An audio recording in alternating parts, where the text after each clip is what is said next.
So, quoth he in a great loud angry voice, ye have been poaching upon the king's deer, have you? Now I will make short work of you this day, for I will hang up all 3 of you as a farmer would hang up 3 cows to scare others of the kind from the field. Our fair country of Nottingham hath been too long a breeding place for such naughty knaves as you are. I have put up these things for many years, but now I will stamp them out once and for all, and with you I will begin. Then one of the poor fellows opened his mouth to speak, but the sheriff roared at him in a loud voice to be silent, and bade the rangers to take them away till he had done his eating, and could attend to the matters concerning them. So the 3 poor youths were marched outside, where they stood with bowed heads and desperate hearts, till after a while the sheriff came forth. Then he called his men about him, and quoth he, There are villains, shall be hanged straightway, but not here, lest they breed ill luck to the goodly inn. We will take them over yonder to the belt of the woodlands, for I would fain hang them upon the very trees of Sherwood itself, to show those vile outlaws wherein what they may expect of me if I ever have the good luck to lay my hands upon them. So saying, he mounted his horse, as did his men at arms. Likewise and altogether they set forth for the belt of woodlands he had spoken of, the poor youth walking in their midst, guarded by the rangers. So they came at least to the spot, and here noose were fastened around the necks of the 3, and the ends of the cords flung over the branches of the great oak tree that stood there. Then the 3 youths fell upon their knees, and loudly besought mercy to the sheriff, but the sheriff of Nottingham laughed scornfully.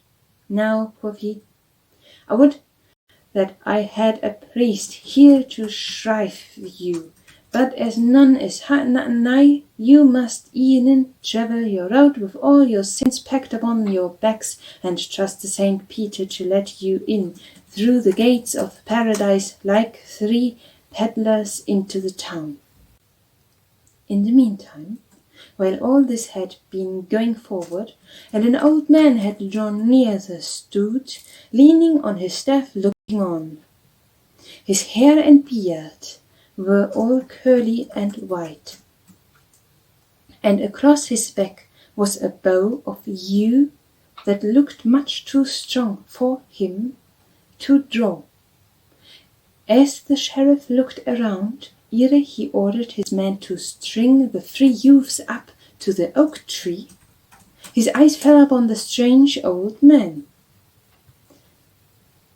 Then his worship beckoned to him, saying, Come hither, father, I have a few words to say to thee.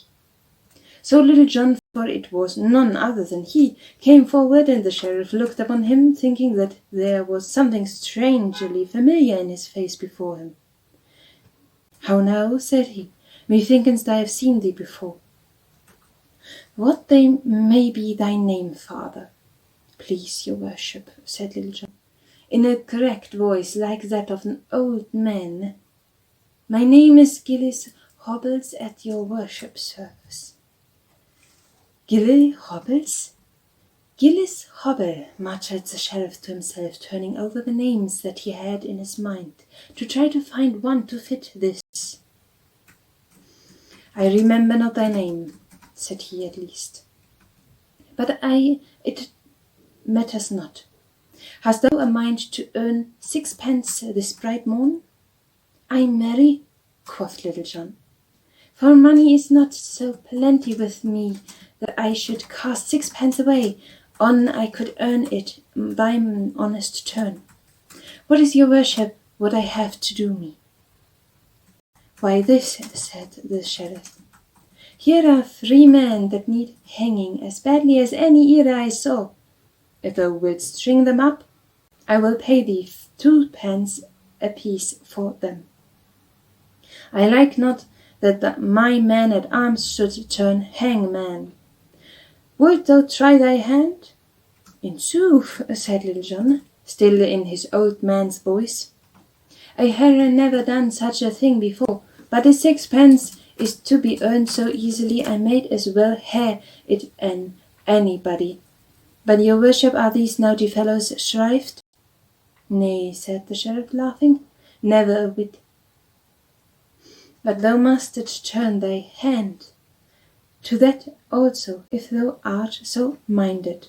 But hasten, I pray thee, for I would get back to mine in bad times." So Little John came to where the 3 youths stood trembling and putting his face to the first fellow's cheeks, as though he were listening to him.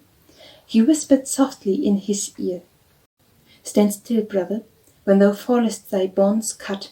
But when thou see me throw my wooden wig and beard from my head and face, cast the nose from thy cheek and run in the woodlands."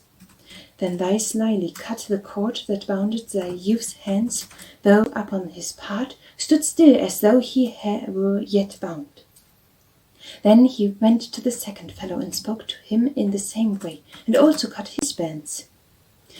This he did to the third likewise, but all they slyly that the sheriff, who sat upon his horse laughing, wotted not what had been done, nor his men either. Then Little John turned to the sheriff. "Please your worship," said he, "you would give me leave to string my bow, for I would fain help these fellows along the way when they are swinging with an arrow beneath their ribs." "With all my heart," said the sheriff, "only as I said before, make thou hasty in thy doings." Little John put the tip of the bow to his instep, and swung the weapon so deftly that all wondered to see an old man so strong. Next he drew a good sound arrow from his quiver and fitted it into the string. Then, looking all around to see that the way was clear behind him, he suddenly cast away the burden from his head and face, shouting in a mighty voice, "Run!" Quickly a flash, the 3 youths flung the noses from their necks and sped across the open to the woodlands as the arrow sped from the bow. Little John also fled towards the cover side like a greyhound, while the sheriff and his men gazed after him, all bewildered with his sudden doings. But ere the yeoman had gone far, the sheriff roused himself. After him he roared in a mighty voice. He knew now how it was with whom he had been talking, and wondered that he had not known him before. Little John heard the sheriff's words, and seeing that he could not hope to the reach of the woodlands before they would be upon him, he stood and turned suddenly, holding his bow as though he were about to shoot. "Stand back!" cried he fiercely. "The first man come with a foot forward and touches fingers to the bow strings dieth." As these words, the sheriff men stood as still as stocks, for they knew right well that Little John would be as good as his word, and that to disobey him meant death. In vain the sheriff roared at them, calling them cowards and urging them forward in a body. They would not budge an inch, but stood and watched Little John as he moved slowly away towards the forest, keeping his gaze fixed upon them. But when the sheriff saw his enemy thus slipping betwixt his fingers, he grew mad with this rage, so that his head swam and he knew not what he did. When all of a sudden he turned his horse's head, and plunging his spurs into his sides, he gave a great shout, and rising in his stirrups came down up Little John like the wind. Then Little John raised his deadly bow and drew the grey goose feather to his cheek. But alas for him! For ere he could loosen the staff, the good bow that he had served him so long split in his hand, and the arrow flew harmlessly at his feet. Seeing what had happened, the sheriff's men raised a shout, and following their master came rushing down upon Little John. But the sheriff was ahead of the others, and so caught up with the yeoman before he reached the shelter of the woodlands. Then leaning forward, he struck a mighty blow. Little John ducked, and the sheriff's sword turned in his hand. But the flat of the blade struck the other upon the head and smoothed him down, stunned and senseless.